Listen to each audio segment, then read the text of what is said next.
სალამი მოგესალმებით, ვაგრძელებთ ჯონ მაკარტურის საუბრების ქართულ ენაზე ატვირთვას და ეს არის ბიბლიური კითხვები და პასუხები.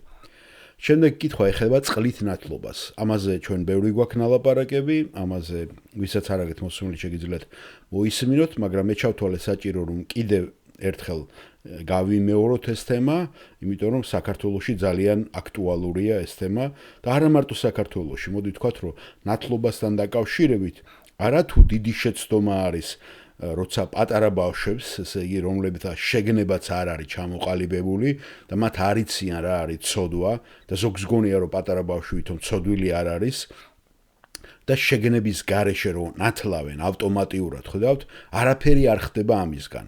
არაფერი აბსოლუტურად. უბრალოდ თქვენ ზრდით იმ ციფრებს, რომელსაც ქვია ქართული ნაციონალური მართლმადიდებლების, რა ვიცი, რიცხვი. აი ამას აკეთებთ თქვენ. თქვენ იწერთ და პატრიარქს უწერთ ამითი ქულებს და საქართველოსთვის ზრდით ამ შვილებს. და პატარა ბავშვები ნახავთ, ხო, ეხლაც პირჯურებს რო იწერენ ხატებთან, სანთლებთან და გაგებაში არ არიან, აზზე არ არიან, არაფრის რა ხდება და თქვენ გონიათ, რომ ღრმეთი მათ ბრმად ესე გადაარჩეს. ღრმეთი ისედაც გადაარჩეს ამ პატარებს, ხო, სანამ ეს რასულ ასაკამდე მივლენ, ისედაც რომ არაფერი არ გააკეთონ მათ. ღმერთის მადლი ესეთი არის, შეგნების ასაკიდან და თქვენ ამითი უმახინჯებთ ადამიანები, რომლებიც გაცდებიან ამას აქვს, დასულ ასაკს, მათ გონიათ რომ უკვე მოინათლენ ბავშვობაში, გესმით და აღარ აღიარებენ და აი ეს უკვე დასული ადამიანები, როდესაც კლდებიან, გარდაიცვლებიან, ისინი აუცილებლად ჯოჯოხეთში სწავლენ, იმიტომ რომ მათ არ აქვთ წარმოდგენა თუ რითგან არიან გადარჩენილი. ქრისტიანობა არის ესე იგი გონებით აღიარება იმას რომ შენ ცოდვილი ხარ და ქრისტე გჭირდება რომ მისი მადლი და მისი რწმენით გადარჩები.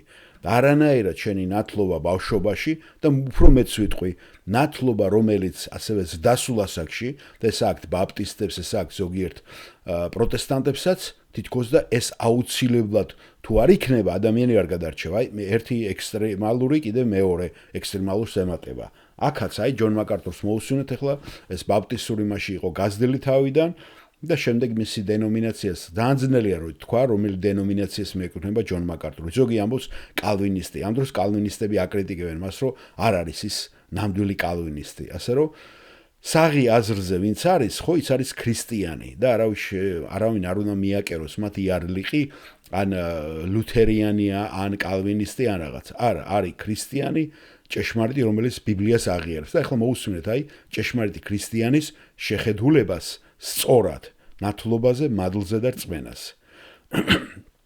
კითხვა სვავს კენი.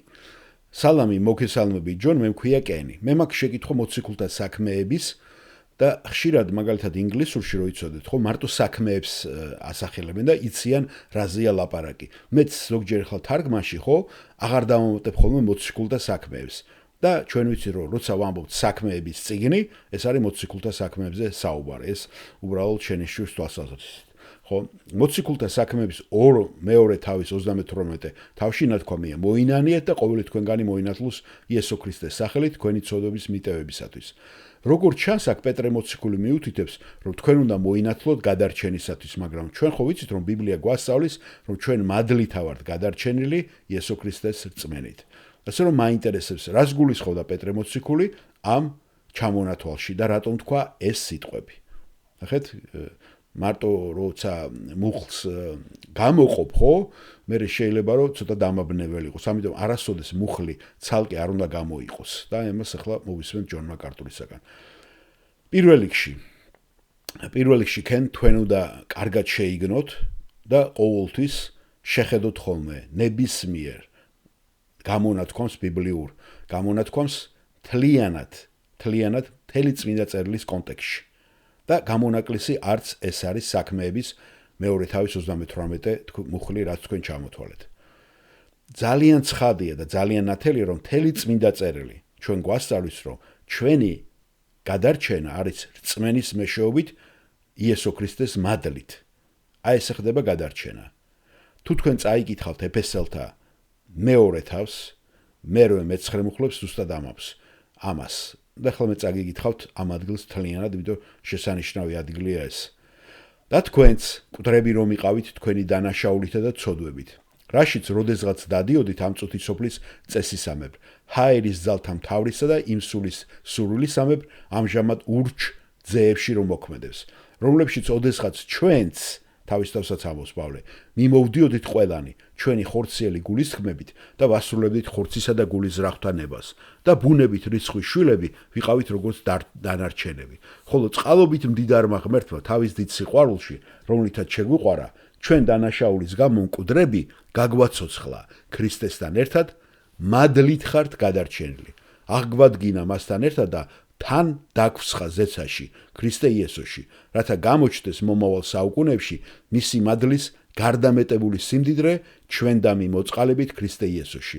ვინაიდან მადლით ხართ, ნახეთ რამდენჯერ არის უკვე ნათქვამი, ვინაიდან მადლით ხართ გადარჩენილი, რწმენის მეშვეობით და ეს თქვენგან კი არაა, არამედ ღვთის საჩუქარია, არა საქმეთაგან, რათა არავინ დაიკვეხნოს, ვინაიდან მისი ქმნილებანი ვართ ქრისტე იესოში შექმნილი. კეთილი საქმეებისათვის, რომლებიც წინასწარ გაგვიმზადა ღმერთმა, რათა ამ საქმეებში ვიაროთ. ამაზე ახლა ნათელი ჩამოყალიბება არ ვიცი მადლის დოქტრინის შესახებ, მადლით გადარჩენის დოქტრინის, რწმენით და თანაც ეს ჩვენგან არ არის. ესეც ღვთის საჩუქარია. ასე რომ ილოცეთ, რომ ეს საჩუქარი მიიღოთ ყველამ. ამას თქვენ ვერ მოიპოვებთ, ვერცეთი კეთილი საქმეებით, თლიანად თქვენი სხეულიც რო დაიწვათ და მიცეთ სხვა ადამიანებისათვის. ამას გვეუბნება მე კორინთელებთან წერილი. ხო გახსოვთ, ხო? თუ სიყვარული არ გაგაჩნდა და სიყვარულში ეგულისხმება, რომ სიყვარული არის ის, რომ ღმერთმა რაც გააკეთა, მამა ღმერთმა, ხო? რომ შვილი გაწირა და ჩვენი მადლით გადაგვარჩინა ის, ამას რო იწამებ, აი ზუსტად აი ამითი გადარჩევა ადამიანი და ვერანაირად სხვა რაღაცები შენ ვერ გადაგარჩენს. ახლა შემდეგი მუხლები კიდეც საინტერესო. აგრძელებს ჯონ მაკარტური, თქვენ ასევე გაქვთ საქმეების, ისევ საქმეებს ვამბობდა, არა მთლიან მოციქულთა საქმეები იგულისხმება, მერვე თავში სიმონის ილუსტრაცია. გახსოვთ, რომელსაც სურდა სულიწმიდის მიღება, ისიც მოინათლა, მაგრამ და მე წავიკითხავ მთლიან კონტექსტს, ვერ შეიძლება ეს ადგილი არ ახსოვდეს, სად არის ლაპარაკი. აქ ახლა სიმონში არ აგერიოთ პეტრეში, პეტრედარი მოხსენებული, ეს მოციქულია და სიმონი ძალიან იცით ხო, ერთ-ერთი ტომიც იყო ხო ისრაელში და ძალიან გავრცელებული სახელი იყო სიმონი. ხო გახსოვთ ხო? და ახლა წავიკითხავ ჩვენ ამ ადგილს თუ ვინ იყო ეს სიმონი.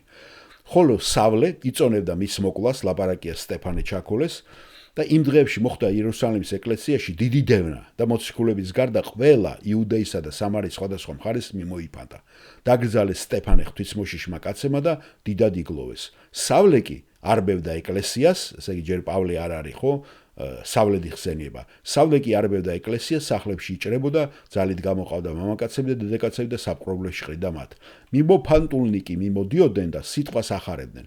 ფილიპე სამარელთა ქალაქში ჩავიდა და მათ უქადაგებდა ქრისტეს. ფილიპეს ლაპარაკის ხალხი ერთსულოვნად უგდებდა ყურს, უსმენდა და ხედავდა ნიშნებს, რომლებსაც ის ახდენდა. მრავალი დაკავებულისაგან ყვირილით გამოდიოდნენ, ანუ სატან შეპყრობილიზეა ლაპარაკი. დაკავებულისაგან ყვირილით გამოდიოდნენ არაწმინდა სულები, ბევრი დარდომილიც და კოჭლიც იკურნებოდა და იყო დიდი სიხარული იმ ქალაქში. იმავე ქალაქში იყო ერთი კაცი, სახელად სიმონი, რომელიც ადრე ჯადოქრობდა, ესე იგი ჯადოქარ სიმონზეა ლაპარაკი. ჯადოქრობდა და აოცებდა სამარიელ ხალხს თავის თავი დიდ ვინმედ მოჰქონდა. ყველა დიდიან პატარიანად ყურს უგდებდა მას და ამბობდა, ეს ის ღვთიური ძალა დიადად რომ იწოდება. ყურს კი იმიტომ უგდებდნენ, რომ დიდი ხნის მანძილზე აოცებდა მათ ჯადოქრობით. ხოლო ერწმუნენ რა ფილიპეს, რომელიც ღმერთის სამეფოსა და იესო ქრისტეს სახელს ახარებდა, ინათლებოდნენ როგორც მამაკაცები, ისე დედაკაცებიც. სიმონმაც ირწმუნა და მოინათლა. ნახეთ, სიმონმაც ირწმუნა და მოინათლა. აღარ შორდებოდა ფილიპეს და მოხდენილ დიდ სასწაულებსა და ნიშნებს რომ ხედავდა, უკვირდა. იერუსალიმში მყოფმა მოციქულებმა რომ გაიგეს, სამარია ღმერთის სიტყვა მიიღო, პეტრე და იონე გაგზავნეს მათთან, რომლებიც ჩავიდნენ და ილოცეს მათთვის რომ მიეღოთ სულიწმინდა. ნახეთ, ესე იგი მონათლულები იყვნენ ხალხი, მაგრამ სულიწმინდა არ ქონდათ მიღებული, რადგან ამ დრომდე არც ერთ მათგანზე არ იყო გადმოსული, მხოლოდ ინათლებოდნენ უფალ იესოს სახელით. ხედავთ, მარტო ინათლებოდნენ და სულიწმინდა არ იყო მათზე გადმოსული. დაასხეს მათ ხელები და მათაც მიიღეს სულიწმინდა. სიმონმა რომ დაინახა, მოციქულთა ხელდასხმით ეძლევათო სულიწმინდა, ფული მიუტანა მათ. უთხრა, მეც მომეცით ძალაუფლება, რომ ვისაც ხელს დავასხავ, მიიღო სულიწმინდა. მაგრამ მიუგო მას პეტრემ, შენი ვერცხლი შენვე კონდეს, შენს დასაღუპავად, რადგან ღვთის ნიჭის ფულით შეძენა განიზრახე. არა გაქვს შენ წილი და ხვედრი ამ სიტყვაში, რადგან წრფელი არ არის შენი გული ღვთის წინაშე. მას მოინანიე შენი უკეთურება და უფალს შეევედრე. იქნებ მოგიტევოს შენი გულის ზრახვა, ვინაიდან წარე ნაღლითა და უსამართლობით შებორკილს გხედავ. თქვა სიმონმა, შეევედრეთ ჩემთვის უფალს, რომ არაფერი მომეწიოს თქვენი ნათქვამიდან. აი ნახეთ, ეხლა ამითი გამახსენდა ფულის მიცემით, გამახსენდა ფულით როგორ ყიდულობდა მღვდლობას, იცით 90-იანებში, როგორც ქურდობას და მანამდე კიდევ კომუნისტური პარტიის მანდატებს, იცით თუ არა გაგებული გაქვთ თუ არა, 500 მანეთი ღირდა, მე 1000-მდე გაგზადეს პარტიაში შესვლა, ხო? ასე მე გააკეთეს იგივე ნახეთ, ქურდები ჩქარა რო დაესხათ ხელი და არ გადაშენებულიყვნენ და ღუდლებიც რო არ ყოფნიდათ ღუდლები, ესე ჩქარა ფულები მიიტანეს და ესე გახადეს კრიმინალები და ჯაბოსნები და ისინი ღუდლებად. ეს ნამდვილი ამბავია, რო იცოდე და ამის ფონზე მე ისიც უნდა დავამატო, რომ დღესაც ეხლა სემინარიები რო ღირს 50000 და ზოგჯერ მეტი 60000 თუ იქ ცხოვრობდა ჭამდა ყველაფერი, წარმოიდგინეთ, აქაც ამერიკაში, ხო? ნახეთ, ბევრი ფულით ყიდულობს ამ დიპლომს. იმიტომაც არ ეძლევათ სულიწმინდა მათ. ცოდნას აძლევენ, დიპლომს აძლევენ, მაგრამ სულიწმინდა არ აქვთ მათ. პეტრე ფაქტობრივად ისუთხრა, რომ შენ სიმონ ურწმუნო ხარ, სიმწრის ნაღველში ხარ, უსამართლობაში ხარ, კავშირში, ბოროტესთან, სატანასთან და ცხადია, რომ ნახეთ, ნათლობას ის არ გადაურჩენია. ასევე გაიხსენეთ, ნათლობა არ გაუულია ჯვარზე მყოფ ავაზაკს, რადგან იესომ უთხრა, დღეს შენ ჩემთან იქნები სამოთხეში. ნახეთ, კი არ ვთქვი ახლა ჩამოგხსნი, მოგენათლავ, წყალი მიიღე. მიუხედავად იმისა, რომ ეს რა თქმა უნდა იყო წინა საეკლესიო სიტუაცია, ჯერ ეკლესია არ არის ჩამოყალიბებული. მაგრამ ამავე დროს ადრეულ ეკლესიაში მორჩილების პირველი და საწყისი აქტი, ნახეთ, მორჩილების პირველი და საწყისი აქტი იყო ამ რწმენის, რომ შენ რწმენა მიიღე ეს იესოს და ინანიებ ცოდვებს საჯარო აღიარება. და მე მჯერა, რომ წმენის საჯარო აღიარება მოყვებოდა ნათლობასაც. ასე რომ ნათლობა დაკავშირებულია მონანიებასთან. მონანიე და მოინათლე ეს ნიშნავს, რომ მოინანიე შენი ცოდვა და მერე საჯარო აღიარე ამ ნათლობით. ეს შეიძლება ძალიან გავდეს რომაელთა წერილის 100 თავის მე-9 და 100 მუხლებს. თუ შენს გულში გჯერა, რომ ღმერთმა აღადგინა იგი მკვდრეთით და შენი პირით აღიარებ იესო არის უფალი, გადარჩები. ასე რომ მე მჯერა, რომ ნათლობა ღმერთმა დაადგინა როგორც მონანიებული მორწმულის გულის საჯარო აღიარების პირველი ნაბიჯი. ის იმდენად განუყოფლად იყო დაკავშირებული ხსნასთან, რომ შეიძლება ითქვას თუ გნებავთ ერთი და იგივე ამოსუნთქვით. ერთი და იგივე ამოსუნთქვას გავდა ეს. და მე მჯერა მაგალითად ეფესელთა მე-4 თავში, როდესაც ნათქვამია, ერთი უფალი, ერთი რწმენა, ერთი ნათლობა. ეს არის წყლის ნათლობაზე საუბარი. რადგან წყალში ნათლობა იყო რწმენის გულის ის თვალსაჩინო გამოხატულება, რომ ისინი ერთმანეთთან იყო მიბმული. ასე რომ მოინანია და ყოველ თქვენგანო მოინათლოს იესო ქრისტეს სახელით ცოდვის მისატევებლად. უბრალოდ იღებს აღსარებას, რწმენას და ერთიანებს მას. აერთიანებთ მას. ერთი არის გული და მეორე გარეგნული აღიარება და ფიქრობ ეს მათ აერთიანებს. ზოგი აიღებს სიტყვას for, მაგალითად ამისათვის, წინამდებარე ესე იგი for ამისათვის და თარგმნის ამიტომ. და მე თვითონ გავიარე ესეც. ეს არის შესაძლებელი, მაგრამ სხვა სიტყვებით რომ ვთქვათ, ეს იკითხება მოინანიეთ და მოინათლეთ ყოველი თქვენგანი იესო ქრისტეს სახელით ცოდვების მიტევების გამო. და დაზინა რომ ნათლობა არსებობს, რადგან თქვენი ცოდვები მიტევებულია. მაგრამ მე ნამდვილად არ ვფიქრობ, რომ თქვენ უნდა აიძულოთ ამის თქმა, რომ უბრალოდ ნათლობა იმდენად განუყოფელი იყო დაკავშირებული გულის შინაგან დამოკიდებულებასთან, როგორც ისი აღიარა, ისინი ერთმანეთთან არიან მიბმული. და ხედავთ 41 მუხლში რას ამბობს, ისინი ვინც სიხარულით მიიღეს სიტყვა იყვნენ რა? მონათლულები.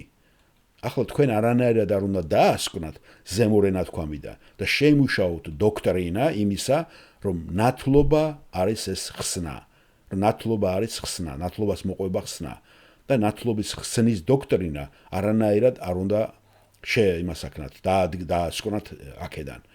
რადგან ეს უკვე მერე დარტყმას აყენებს და ეწინააღმდეგება მადლით გადარჩენას, დოქტრინას რწმენის მეშვეობით, რომელიც გავრცელებულია და მთლიანად დამტკიცებულია წმინდა წერილში. ხედავთ? ასე რომ თქვენ გინდათ იხილოთ ნათლობა, როგორც ეს არის შინაგანი უკვე გადარჩენილი, უკვე გამოხსნილი ადამიანის რწმენის გარეგნული აღიარება და დადასტურება. გასაგებია? დიახ, გმადლობ, ჯონ, გასაგებია.